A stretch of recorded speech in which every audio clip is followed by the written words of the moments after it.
Fala galera, tudo bem? Durante o segundo reinado, como você entendeu, como você já estudou, foi um dos períodos de maior estabilidade política. Aí você vai, Guilherme, de maior estabilidade política e o tema da aula é a Revolução Praieira? Não entendi. Então, na verdade, nós temos apenas um movimento durante 49 anos de Dom Pedro. Gente, um movimento durante 49 anos é nada, praticamente nada. E você vai ter que entender o seguinte, que a Revolução Praieira, ela na verdade ela acontece, mas ela não acontece porque o Dom Pedro tomou uma ação que deixou o povo insatisfeito ou foi uma medida de um ministro de Dom Pedro, ou um primeiro-ministro de Dom Pedro, não. Na verdade, a Revolução Praieira, olha o ano lá da Revolução Praieira, 1849.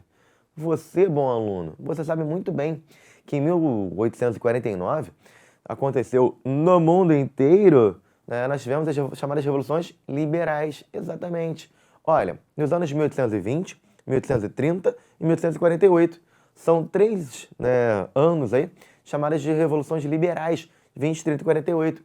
Então a Revolução Praieira no Brasil, ela acontece muito mais por um contexto internacional do que exatamente pelo Dom Pedro. Exatamente. Então, por isso que a gente, mais uma vez, afirma, foi um governo, sim, estável, tá? O que a gente vai entender? Cara, a Revolução Praieira, ela é muito influenciada pelos movimentos europeus. Lembrando que nós estamos falando do século XIX, cara, nós temos um liberalismo cada vez mais forte, um nacionalismo cada vez mais forte. Na Europa, os movimentos liberais e nacionalistas, eles estavam sendo reprimidos constantemente. Lá, no início do século XIX, quando estourou, por exemplo, a Revolução Francesa, e a burguesia quase conseguiu ali se perpetuar no poder, em 1815, quando aconteceu o Congresso de Viena, o que aconteceu com essa burguesia? Foi colocada de volta para sua casa. Mas o ideal burguês? Não, o ideal burguês não pode ser colocado de volta para casa, né? A burguesia já havia influenciado outros grupos, outros setores da sociedade.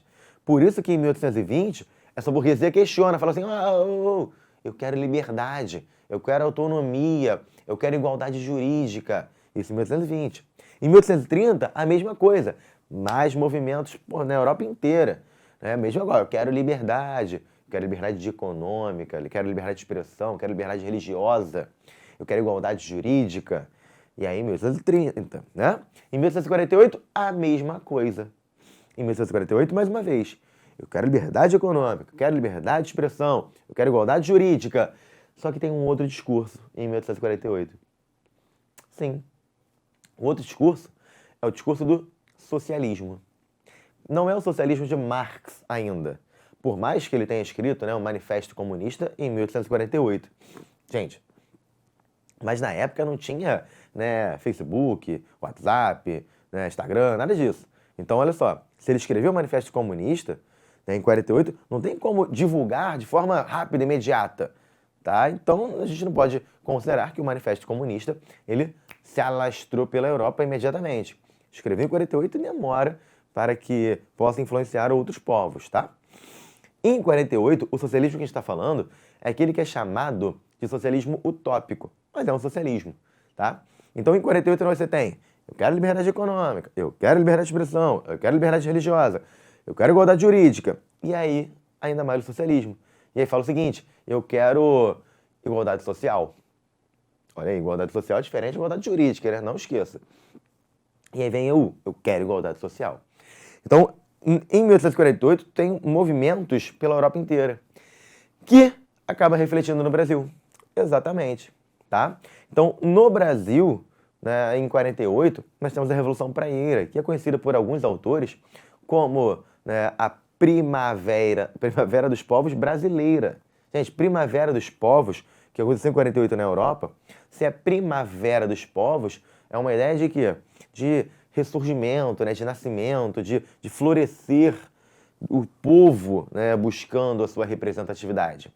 Então, Primavera dos Povos brasileira, exatamente, camadas mais populares no Brasil que vão buscar representatividade. Por isso que eu destaquei para vocês ali, ó, camadas médias, baixas contra a elite local. Exatamente. Esse movimento ele se inicia no Nordeste brasileiro, lá, né, em Pernambuco, para ser mais exato, em Recife, para ser mais exato ainda, na Rua da Praia. Por isso, Revolução Praieira. Exatamente. Você vai perceber o seguinte, então, que os grupos mais populares ali daquela região, muito insatisfeitos com os mandos e desmandos, né, da elite local, vêm a se revoltar contra, né, a estrutura política brasileira. O que a gente vai perceber? Que, de uma forma geral, nós temos vários movimentos contra o governo. Então, percebam que não é uma insatisfação pontual contra Dom Pedro, mas é contra a estrutura vigente no Brasil. Por isso que a gente vai perceber ali, né? Objetivos: voto livre e universal, que era exatamente, né, uma tendência liberal da época. Olha aí as revoluções liberais, né? Liberdade de imprensa, mais uma vez, o discurso de liberdade de expressão, né? Extinção do poder moderador. Por que extinção do poder moderador? Porque aqui no Brasil nós já tínhamos divisão do poder: executivo, legislativo, judiciário e moderador, tá? Então, extingue apenas o poder moderador. Deixam os três, né? Montesquieu, né? Divisão em três poderes, certo? Além, né, de autonomia para as províncias, com claro discurso liberal, e a nacionalização do comércio, no sentido de o Brasil produzir, e não apenas comprar, né, e receber produtos estrangeiros. Claro, né, esse movimento será reprimido, mas o caráter liberal fica, né, pelo ar. Tranquilo? Beleza? Até a próxima, galera. Tchau, tchau.